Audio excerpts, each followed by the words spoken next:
In today's fast-paced world, many carry invisible burdens, stress, anxiety, unfulfilled dreams.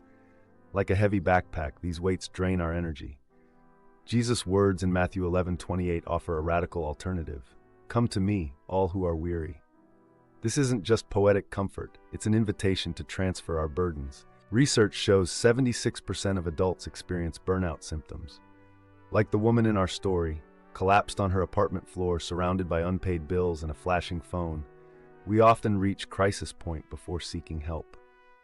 The Greek word for weary in Matthew 11:28 implies being exhausted to the point of collapse, exactly when Jesus extends his invitation.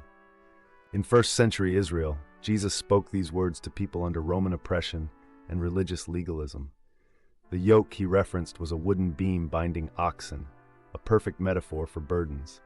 Archaeologists have found first-century yokes with personalized grooves, mirroring how Christ tailors his rest to our specific needs. The Hebrew concept of rest, nuach, means more than relaxation. It's complete cessation from labor. When God rested on the seventh day, he established a pattern. Jesus fulfills this by offering soul rest through what theologians call the Great Exchange, taking our burdens and giving his peace, Isaiah 53:4.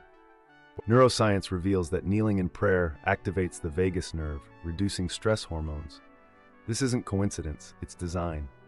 The woman in our story now kneels, physically enacting Psalm 55:22. Cast your burden on the Lord.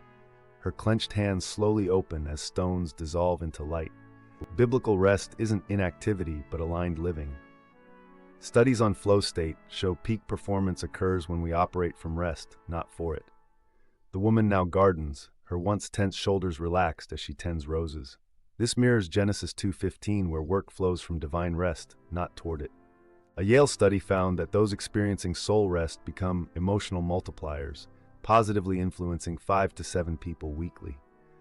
Our protagonist now leads a support group, sharing how Psalm 68:19 became real. Praise be to the Lord, who daily bears our burdens. Her transparency gives others permission to unpack their own loads. Ancient Jews recited the Shema twice daily, a practice Jesus followed. Similarly, burden release requires rhythm, not one-time action. The woman's morning routine now includes breath prayers, inhaling, "You take my burdens," exhaling, "I receive your rest."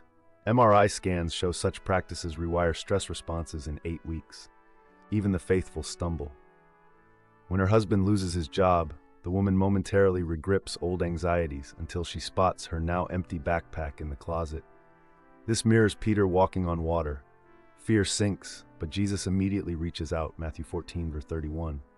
Her quick realignment shows how muscle memory develops in spiritual surrender. 2 years later, the woman mentors a stressed college student at that same park bench. Her story comes full circle as she shares Christ's timeless words. Research confirms such lived theology is 8 times more impactful than abstract preaching. The camera pulls back to show multiple benches where others now transfer their burdens, a modern-day multiplication of Matthew 11:28.